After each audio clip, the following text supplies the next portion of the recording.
Hello everyone. तो कैसे हैं आप सभी लोग? ओके। तो आज हम पढ़ने वाले हैं विलोपन अभिक्रिया। हम पढ़ रहे हैं halo alkane and hello arenes. उसमें हमने स्टार्ट कर रखा है अभी। यूनिट 10 है हमारी 12th एनसीईआरटी केमिस्ट्री।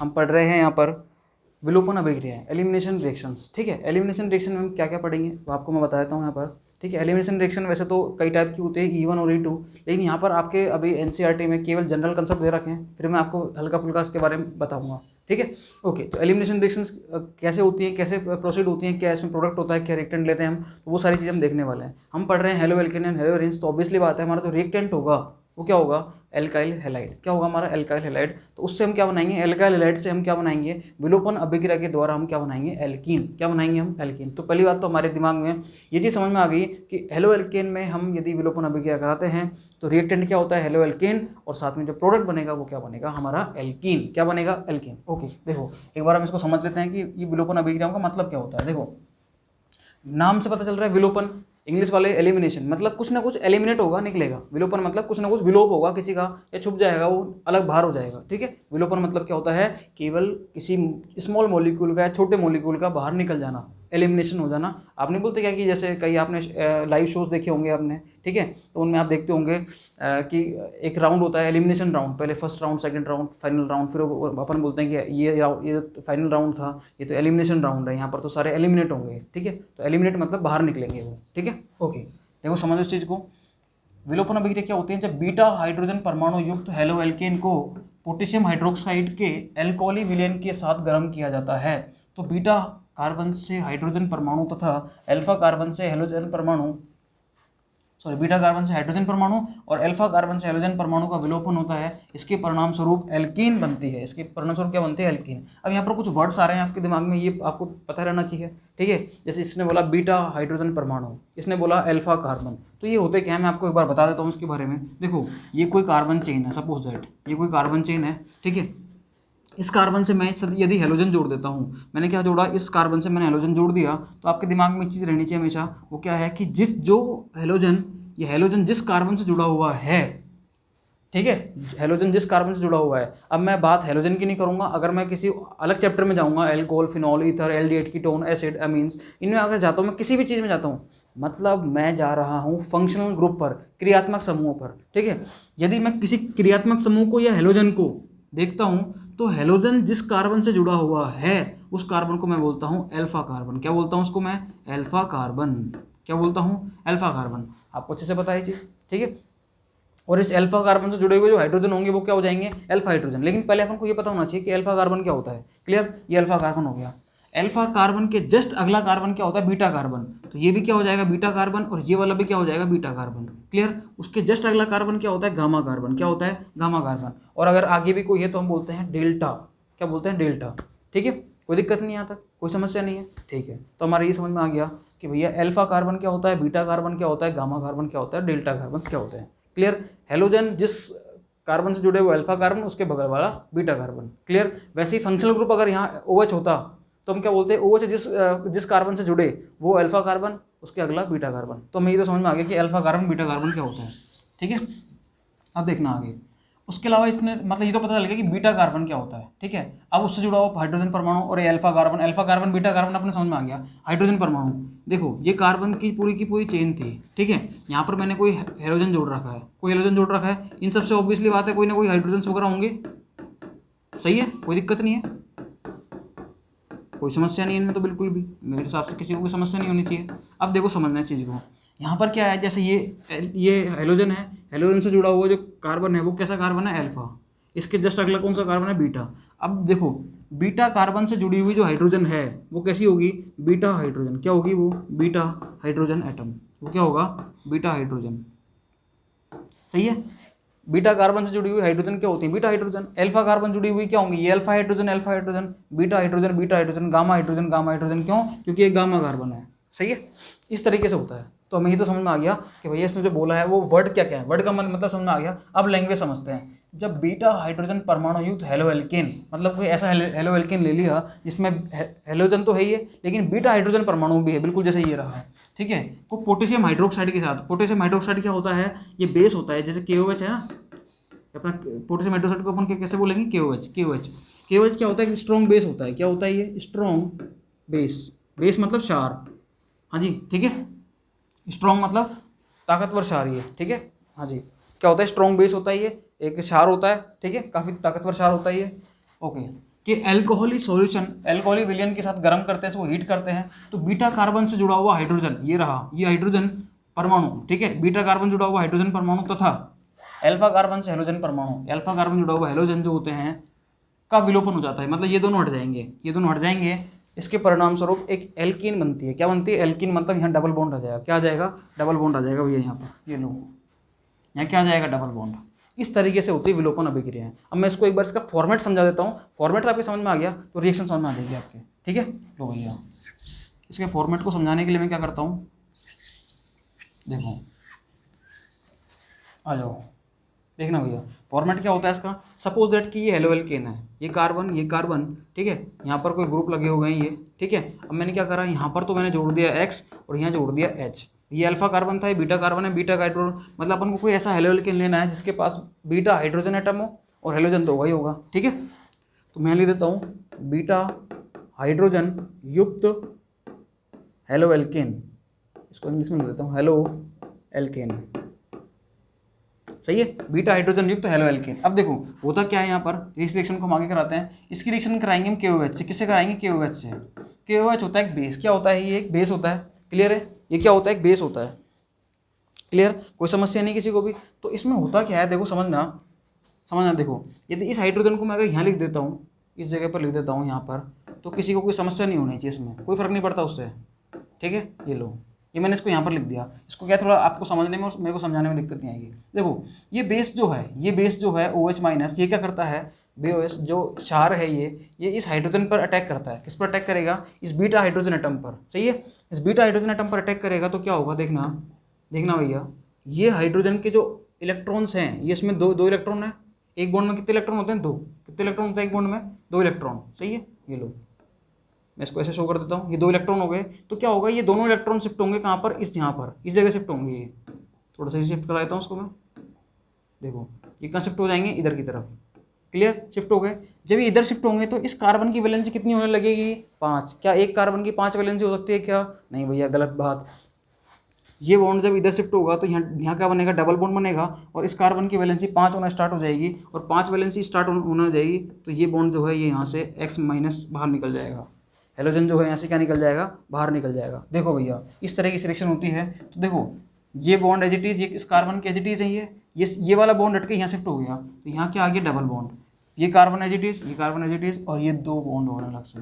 ये लो भैया, ये क्या बन गई? एल्कीन बन गई। ये क्या बन गई? एल्कीन। क्या बन गई? एल्कीन। हुआ क्या इसमें? कुछ नहीं, बेस ने क्या करा? इस बीटा हाइड्रोजन एटम पर अटैक करा और बीटा हाइड्रोजन एटम पर अटैक करने के बाद यहाँ पर इस कार्बन की वैलेंसी 5 होने लगी तो यहाँ से ये हेलोजन जो है इन दोनों इलेक्ट्रॉन्स को लेकर बाहर निकल गया, दोनों इलेक्ट्रॉन्स को लेकर, क्योंकि जब ये इलेक्ट्रॉन इधर आएंगे सारे के सारे तो ये बाहर निकलेगा। मतलब यहाँ से अगर मैं बात करूँ तो हाइड्रोजन निकल रहा है H+ की फॉर्म में, हेलोजन निकल रहा है X- की फॉर्म में। तो यहाँ से निकल क्या रहा है? यहाँ से HX निकल रहा है, क्योंकि H+ और X- दोनों निकल रहे हैं। ये H+ X- मतलब HX निकल रहा है। क्लियर है चीज़? कोई समस्या नहीं है इसमें? ओके, तो ये एल्कीन बन गया और HX यहाँ से बाहर निकल गया। क्लियर? ये होती है अपनी विलोपन अभिक्रिया। बोलो भाई, कोई समस्या किसी को भी नहीं है? अब इसको अपन कुछ एग्जांपल से हो लेते हैं। ये अपना एक बेसिक फॉर्मेट होता है। ये क्या होता है? Basic format. क्लियर? ओके, आगे चलते हैं अपन। अब इंग्लिश वाले और समझ लो एक बार इसको, देखो इंग्लिश में समझ लो ताकि उनको भी दिक्कत ना आए। ओहो, ये तो अपन ने वो खोल रखा है पहले भाई। लो भैया, एलिमिनेशन रिएक्शन कहाँ पर है? अभी तो आगे है, ये रहा। Okay, done. ये देखो, ये रहा एलिमिनेशन रिएक्शन।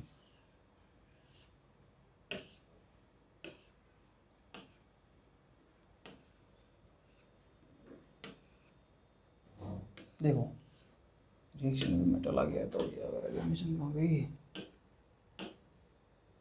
ये रही, देखो समझ में आ गया होगा आपके। ये रहा एलिमिनेशन रिएक्शन। इसमें क्या बोला गया है? इसमें बोला गया है, देखना कि when A halo alkane with beta hydrogen atom, मतलब ऐसी हेलो एल्केन जो कि बीटा हाइड्रोजन एटम हो, उसके बाद उसको जब गर्म करते हैं in the presence of alcoholic solution of potassium hydroxide, there is the elimination of hydrogen atom from beta carbon and halogen atom from alpha carbon atom, ठीक है, एंड एल्किन ऑब्टेन, मतलब एल्किन आपको मिलेगी, ठीक है। वही उस तरीके से ये सारी चीज़ है, ठीक है। यहाँ पर आपको ऐसा कोई हेलो एल्केन लेना जिसके पास हेलो एल्केन हो, मतलब हेलोजन हो और साथ में क्या हो, हाइड्रोजन हो। जब इसकी रिएक्शन आप किसी बेस से कराते हो, बेस मतलब OH माइनस देगा, OH माइनस यहाँ अटैक करेगा, ये इलेक्ट्रॉन यहाँ शिफ्ट होंगे, X माइनस यहाँ से निकल जाएगा, मतलब यहाँ से क्या निकलेगा, HX बाहर निकल गया इन प्रेजेंस ऑफ KOH, और क्या मिलेगा आपको, एल्कीन मिलेगी। क्या मिलेगी आपको, एल्कीन। क्लियर है। बस इतना ध्यान रखना कि हेलो एल्केन आपको ऐसा लेना है जिसके पास क्या हो, बीटा हाइड्रोजन एटम, बस इतना ध्यान रखना है आपको। सही है, ओके। चलते हैं अपन, देखो आगे इसको खत्म करेंगे आज अपन विलोपन अभिक्रियाओं को। देखो क्लियर है। नेक्स्ट, हाँ जी, एल्कीन जो थी वो उत्पाद के रूप में प्राप्त होती है। चूंकि विलोपन अभिक्रिया में बीटा हाइड्रोजन परमाणु सम्मिलित होता है, अतः इसे सामान्यतः बीटा विलोपन भी कहते हैं। तो बीटा एलिमिनेशन बोलते हैं इसको। विलोपन जो होता है, जो एलिमिनेशन रिएक्शन होती है, इसको अपन क्या बोलते हैं, और बीटा एलिमिनेशन भी बोलते हैं इसको, बीटा विलोपन। ठीक है, ध्यान रखना भैया, इंग्लिश वाले ध्यान रखना, इसको अपन क्या बोलते हैं, बीटा एलिमिनेशन। तो बीटा एक्चुअली में एलिमिनेशन जो होते हैं वो भी बहुत टाइप के होते हैं। ये तो मैकेनिज्म होते हैं E1 और E2, उसके अलावा अल्फा होता है, बीटा होता है, गामा होता है। तो इस टाइप के ये जो होते हैं एलिमिनेशन, ये भी होते हैं। ठीक है, वो आपके सिलेबस में नहीं है, आपके सिलेबस में केवल और केवल क्या है, बीटा एलिमिनेशन है। क्लियर है, कोई दिक्कत नहीं है। मतलब अल्फा कार्बन से तो क्या निकले, हेलोजन, और बीटा कार्बन से क्या निकले, हाइड्रोजन। इस टाइप की एलिमिनेशन को अपन क्या बोलते हैं, बीटा एलिमिनेशन। क्या बोलेंगे, बीटा एलिमिनेशन। और मिलेगी क्या आपको, एल्कीन मिलेगी। ठीक है, अब आ जाओ, देखो इधर क्या हो गया। ओके चलो, कोई दिक्कत नहीं, सही हो गया। देखो भैया, यदि एक से अधिक, अब भैया बहुत काम की बात है यहाँ पर, बहुत काम की बात है। यदि एक से अधिक बीटा हाइड्रोजन परमाणु उपलब्ध होने के कारण एक से अधिक प्रकार की एल्कीन बनने की संभावना हो, तो सामान्यतः एल्कीन मुख्य उत्पाद के रूप में बनती है। तो सामान्यतः एक एल्कीन, कोई सी भी एक एल्कीन, अब वो कौन से बनेगी देखते हैं अपन, मुख्य उत्पाद के रूप में बनते हैं। इस प्रकार के प्रारूप को सर्वप्रथम रूसी साइंटिस्ट अलेक्जेंडर सैटजेफ ने बोला था। क्या था, सैटजेफ एक साइंटिस्ट था। ये अपना एक नियम देगा कि जब भी कभी हेलो एल्कीन्स की विलोपन अभिक्रिया में, ठीक है, एक से अधिक प्रकार की एल्कीन बनने की संभावना हो, मतलब एल्कीन जो है वो एक से अधिक प्रकार की बनने की संभावना हो, वो कब होगा, जब एक से अधिक प्रकार के क्या होंगे, बीटा हाइड्रोजन परमाणु। ठीक है, एक से अधिक प्रकार की एल्कीन बनने की संभावना हो, तो वो एल्कीन अधिक मात्रा में बनती है, जो कि अधिक स्थायी होती है। या फिर वो एल्कीन अधिक मात्रा में बनेगी जो कि ज़्यादा से ज़्यादा सब्स्टिट्यूटेड होगी। सब्स्टिट्यूटेड मतलब उसके साथ जो सब्स्टिट्यूएंट होंगे, प्रतिस्थापी होंगे, अधिक से अधिक प्रतिस्थापी रखने वाली एल्कीन वो ज़्यादा से ज़्यादा बनेगी, मतलब वो सबसे ज़्यादा स्टेबल होती है। इसको हम देखेंगे अभी, इस एग्जांपल से इसको देखेंगे अपन, देखते हैं कैसे।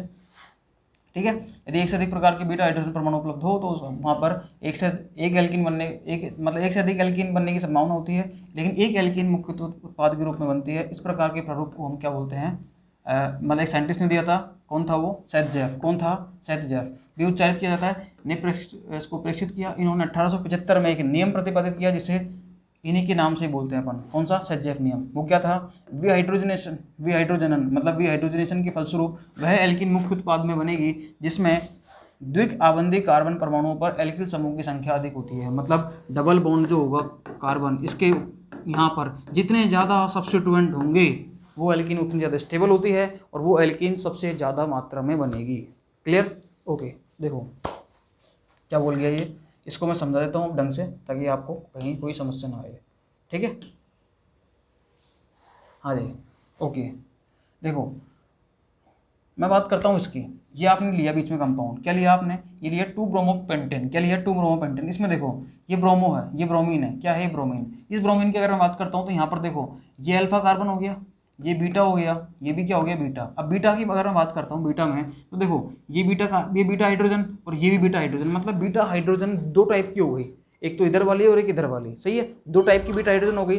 अगर मैं इसको निकालता हूँ यहाँ से, तो डबल बॉन्ड आता है यहाँ पर। देखो अगर मैं इस हाइड्रोजन को निकालता हूँ और इस हाइड्रोजन को निकालता हूँ, तो डबल बॉन्ड कहाँ आएगा, इस जगह पर आएगा ना। ये देखो आ गया इस जगह पर। सही है, इस जगह पर क्या आ गया, हाँ जी, डबल बॉन्ड आ गया। लेकिन यदि मैं इस हाइड्रोजन को निकालता हूँ, इस हाइड्रोजन को, तो भैया देखो डबल बॉन्ड कहाँ आएगा, इन दोनों के बीच में आएगा, क्योंकि ये हाइड्रोजन निकलेगी और यहाँ से Br निकलेगा, तो भैया डबल बॉन्ड कहाँ आ जाएगा, यहाँ पर। तो अब देखो एक बात बताओ मेरे को, ये जो डबल बॉन्ड है, यदि इसको मैं खोल के लिखता हूँ, लो भैया इस डबल बॉन्ड को मैं खोल के लिख रहा हूँ, देखो C डबल बॉन्ड C, इस कार्बन से दोनों हाइड्रोजन है, ये लो एक हाइड्रोजन और एक हाइड्रोजन। इस कार्बन की बात करता हूँ, तो एक तो है यहाँ पर हाइड्रोजन, और देखो एक तो हाइड्रोजन है और एक पूरी चेन है, लो भैया CH2 CH3। मतलब यहाँ पर क्या है, अगर मैं सब्स्टिट्यूएंट की बात करता हूँ, प्रतिस्थापी की बात करता हूँ, तो देखो इस डबल बॉन्ड से केवल और केवल एक प्रतिस्थापी समूह है, केवल एक। यहाँ पर बात करता हूँ, यदि मैं इस हाइड्रोजन को निकालता हूँ यहाँ से और इस Br को निकालता हूँ, मतलब डबल बॉन्ड कहाँ आएगा, इनके बीच में। अब मैं इसको खोल के लिखता हूँ इस डबल बॉन्ड को, तो देखना भैया ये डबल बॉन्ड मैंने खोल के लिखा, तो यहाँ पर इस कार्बन की बात करें तो यहाँ पर एक हाइड्रोजन और एक CH3 है, तो भैया एक हाइड्रोजन और एक CH3 है। इस कार्बन की बात करें डबल बॉन्ड के, तो एक हाइड्रोजन और एक C2H5 हो गया। ये लो भैया, एक तो है यहाँ पर हाइड्रोजन और एक है यहाँ पर C2H5, मतलब CH2 CH3। ये लो, अब मैं यहाँ पर सब्स्टिट्यूएंट की बात करूँ तो यहाँ पर देखना भैया, यहाँ पर दो सब्स्टिट्यूएंट आ गए, एक तो ये रहा और एक ये रहा, जबकि यहाँ पर तो केवल एक ही सब्स्टिट्यूएंट था, ये वाला एक ही।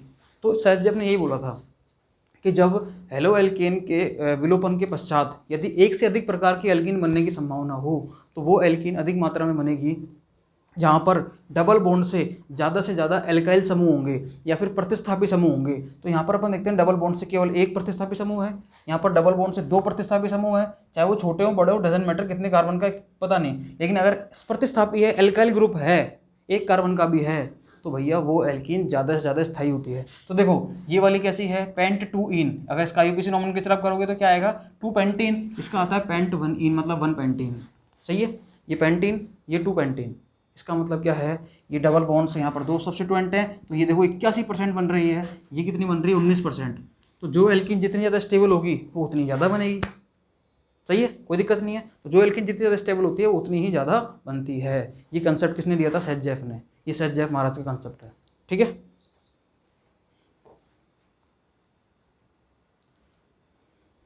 तो मेरे हिसाब से अब इसमें कोई समस्या नहीं है। ये एल्कीन मतलब इसका आपको समझ में आना चाहिए कि हेलो एल्कीन और की जो विलोपन अभिक्रियाएं वो जो होती हैं वो कैसे होती हैं। सही है, क्लियर। अब देखो इन्होंने कुछ बात बोल रखी है यहाँ पर, तो इसमें मेरे हिसाब से कोई समस्या नहीं है। ये थोड़ा सा नियम ध्यान रखना कि वी हाइड्रोजन के फलस्वरूप वह एल्कीन मुख्य रूप से उत्पाद में मुख्य रूप से निर्मित होती है जिसमें द्विकार्बनिक कार्बन परमाणु, मतलब डबल बॉन्ड से जो जुड़े हुए कार्बन परमाणु हैं ये और ये, ठीक है, पर एल्किल समूह की संख्या अधिक होती है। यहाँ पर एक है, यहाँ पर दो है, तो ये वाली ज़्यादा बनेगी 81%, वो कम बन रही है। क्लियर। इंग्लिश वाली और देख लो एक बार। हाँ जी, आ जाओ, देखना भैया।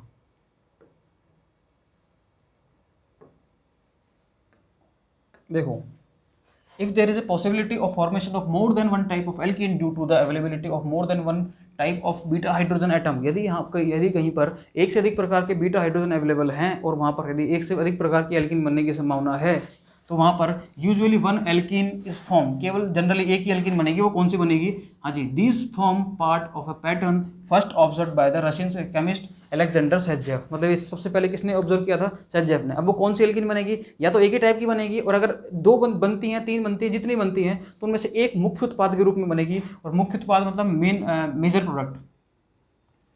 who in 1875 formulated a rule which can be summarized as in, देखो कैसे इन्होंने एक रूल दिया था, उसको समराइज कैसे किया था, इन डिहाइड्रोजिनेशन रिएक्शन, इन डिहाइड्रोहेलोजिनेशन। डिहाइड्रोहेलोजिनेशन मतलब देखो, अगर किसी नाम के आगे, अगर हिंदी में बात करूं, देखो अगर मैं हिंदी में बात करूं तो अगर किसी वर्ड के आगे अगर ये लग जाए करण, तो उसका मतलब होता है जुड़ना। जैसे हाइड्रोजनीकरण, हाइड्रोजन का जुड़ना, ऑक्सीकरण, ऑक्सीजन का जुड़ना, हेलोजनीकरण, हेलोजन का जुड़ना, एल्किलीकरण, एल्किल का जुड़ना। इस तरीके से अगर यहाँ पर इधर कुछ वर्ड आए, लास्ट में करण आए और शुरू में वी आए, एक हिंदी मीडियम वालों के लिए बता रहा हूँ, वी कुछ वर्ड और करण, इसका मतलब निकलना होता है। वी का मतलब होता है निकलना। जैसे वी हाइड्रोजनीकरण, हेलोजन का निकलना, सॉरी वी हाइड्रोजनीकरण, हाइड्रोजन का निकलना, वी ऑक्सीकरण, ऑक्सीजन का निकलना, वी हेलोजनीकरण, हेलोजन का निकलना, इस टाइप से। ठीक है, वही चीज़ अगर मैं इंग्लिश में समझाऊँ उस चीज़ को, तो यहाँ पर कोई वर्ड है और लास्ट में एशन आ जाए, क्या आ जाए, एशन। जैसे हेलोजिनेशन, ऑक्सीडेशन, हाइड्रोजिनेशन। हाइड्रोजिनेशन मतलब हाइड्रोजन का जुड़ना, ठीक है, एडिशन ऑफ हाइड्रोजन। ऑक्सीडेशन मतलब एडिशन ऑफ ऑक्सीजन। मैं बात करूँ halogenation, addition of halogen. Clear, ऐसे होती हैं चीज़ें ये। और अगर अब मैं बात करता हूँ निकलने वाली, तो देखो डी आ जाए और यहाँ पर कोई वर्ड आता है और लास्ट में क्या आ जाए, एशन। जैसे मैं बात करता हूँ डिहाइड्रोजिनेशन, तो रिमूवल ऑफ हाइड्रोजन। डीऑक्सीडेशन मतलब ऑक्सीजन, रिमूवल ऑफ ऑक्सीजन। डीहेलोजिनेशन मतलब रिमूवल ऑफ हेलोजन। अब यहाँ पर कोई वर्ड लिखा हुआ है, देखो ये, इसका मतलब समझना, डीहाइड्रोहेलोजिनेशन मतलब डी का मतलब निकलना, एशन, डी आ गया और क्या आ गया, एशन आ गया, और बीच में देखना हाइड्रो आ गया और क्या आ गया, हेलोजन आ गया। मतलब हाइड्रोजन और हेलोजन का निकलना। किसका निकलना? हाइड्रोजन और हेलोजन का। डी आ गया मतलब निकलना, ठीक है। तो आपके समझ में आ गई होंगी सारी चीज़ें। अब in dehydrohalogenation reaction the preferred product is that alkene which has greater number of alkyl group attached to the doubly bonded carbon atom. मतलब हाँ जी, in the dehydrohallucination reaction that alkene is formed as a major product which alkene have more number of alkyl group attached to the both carbon atom doubly bonded, जो डबली bonded carbon atom है उससे ज़्यादा alkyl group जुड़े हुए होने चाहिए। Clear? जैसे इन्होंने एसजी एग्जांपल लिया था, वो एग्जांपल मैंने आपको समझा ही दिया कि यहाँ पर देखो ये अल्फा कार्बन, ये बीटा कार्बन, दो टाइप के बीटा हाइड्रोजन प्रेजेंट है। अगर ये निकलती है तो यहाँ पर डबल बॉन्ड यहाँ पर आएगा। इसकी बात करें तो देखो यहाँ पर केवल एक ही सब्स्टिट्यूएंट है, ये रहा, बाकी सारे हाइड्रोजन है। हाइड्रोजन को सब्स्टिट्यूएंट में नहीं मानते, एल्काइल में नहीं मानते उसको, ठीक है। इधर आ जाओ, अगर ये वाला हाइड्रोजन निकलता है तो देखो भैया एक तो ये रहा ग्रुप, एक ग्रुप ये रहा, बाकी दो हाइड्रोजन है। मतलब यहाँ पर क्या है? दो एल्काइल ग्रुप है, यहाँ पर वन एल्काइल ग्रुप है। तो ऑब्वियसली बात इन्होंने क्या बोला था कि ज़्यादा से ज़्यादा एल्काइल ग्रुप होने चाहिए, greater number of alkyl group, greater number of alkyl group. ये लो भैया, सही है। तो जहाँ पर greater number of alkyl group होंगे वो जो एल्कीन ज़्यादा बनेगी। देखो ये एल्कीन कितनी बन रही है? ज़्यादा बन रही है। इसका नाम क्या है? 2-पेंटीन। क्या है? 2-पेंटीन। देखो इसका आईयूपीएसी नॉर्मल करके देख लो, पता चल जाएगा। हाँ जी, आप क्या करोगे? यहाँ से करते हो तो डबल बॉन्ड को कौन सा नंबर मिलेगा? 1 2 3। यहाँ से करोगे तो सेकंड नंबर, 1 2 3 4 5। ये चेन थी अपनी पूरी की पूरी, ठीक है। अब वही कितने कार्बन है? 5। तो पेंट 2 पर क्या है? डबल बॉन्ड, पेंट 2 इन। ये लो, ये क्या हो जाएगा? पेंट 1 इन। इस तरीके से होती हैं सारी चीज़ें। क्लियर? कोई दिक्कत नहीं है? हाँ जी, ओके।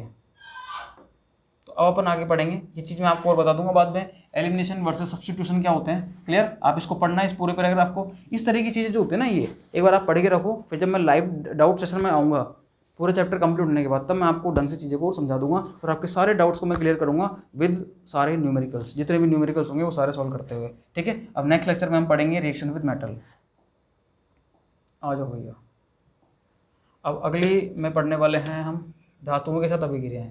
क्या पढ़ने वाले हम? धातुओं के साथ अभिक्रियाएं। क्लियर? नेक्स्ट लेक्चर होगा अपना धातुओं के साथ अभिक्रियाएं। क्लियर? ओके। तो यहाँ पर हमने इस लेक्चर में हमने सीखा विलोपन अभिक्रिया कैसे होती हैं। बस इतना ध्यान रखना है आपको कि हेलोजन जो है उसके जस्ट बीटा कार्बन पर, हाँ जी, बीटा हाइड्रोजन एटम होना चाहिए। तो वहाँ से आप क्या करोगे?